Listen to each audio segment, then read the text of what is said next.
Economy సృష్టికి చిరునామాగా తెలుగు జాతి ఉంటుందని నాలెడ్జ్ అకాడమీ ఎంటర్‌ప్రెన్యూర్ తెలుగు ప్రజలు ముందుండాలని ముఖ్యమంత్రి చంద్రబాబు నాయుడు ఆకాంక్షించారు. ఎన్ని జన్మలైనా తాను తెలుగు జాతిలోనే పుట్టి సేవ చేయాలని కోరుకుంటున్నామని అన్నారు.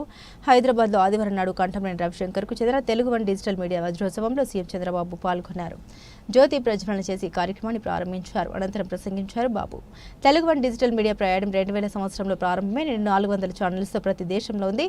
రవిశంకర్ మంచి కృషి పట్టుదలతో ఉన్నారు. నేను విజన్ రూపొందిస్తే దానికి సమానంగా ఆయన కూడా ఛానల్ అభివృద్ధిలో విజన్ రూపొందించుకొని ముందుకెళ్తున్నారు. ఒకప్పుడు ఆకాశవాణి తప్ప ఏమీ ఉండేవి కాదు. తర్వాత వార్తాపత్రికలు వచ్చాయి. తర్వాత సమాజంలోకి ఎలక్ట్రానిక్ మీడియా వచ్చింది. 2003లో అలిపిరిలో నాపై మావోయిస్టులు దాడి చేశారు.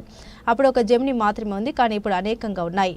రవిశంకర్ లాంటి వ్యక్తులు అనేక ఛానల్స్ తీసుకొచ్చారు. ప్రస్తుతం ఇంట్లోనే కూర్చొని ఛానల్ పెట్టుకున్న ఆదాయాన్ని కూడా పొందే అవకాశం వచ్చింది. న్యూస్ పేపర్కు సర్క్యులేషన్, శాటిలైట్ ఛానల్కు టీఆర్పీ, యూట్యూబ్ ఛానల్కు వ్యూస్, సబ్స్క్రైబ్స్ ఉంటాయి. తెలుగు వన్ ఛానల్ ఇప్పటివరకు 55 బిలియన్ వ్యూస్, 120 మిలియన్ల సబ్స్క్రైబర్స్ ఉన్నారు.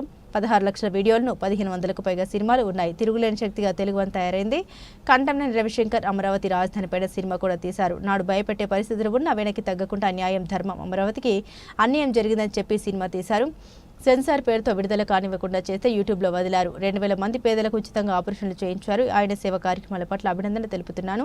తెలుగు వన్ పూర్తి పురస్కార గ్రహీతలకు అభినందన తెలుపుతున్నానని బాబు అన్నారు.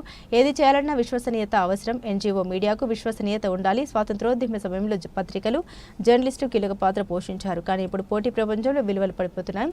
సోషల్ మీడియాతో ఎంత లాభం ఉందో అంత నష్టం ఉంది. సోషల్ మీడియాను వేదికగా తీసుకుని వ్యక్తిత్వ హరణం, తప్పుడు సమాచారానికి పాల్పడుతున్నారు. దీనిపై నియంత్రణ అవసరం. ఇళ్లలో ఉండే ఆడబిడ్డల వ్యక్తిత్వాన్ని హననం చేస్తే సమాజానికి హాని కలుగుతుంది. కేంద్ర రాష్ట్ర ప్రభుత్వాలు నిష్పక్షపాత మీడియాను ప్రోత్సహించే అంశంపై ఆలోచిస్తాయి. దుర్మార్గపు ఆలోచన చేసేవారిని నియంత్రించాల్సి ఉంది అని బాబు అన్నారు.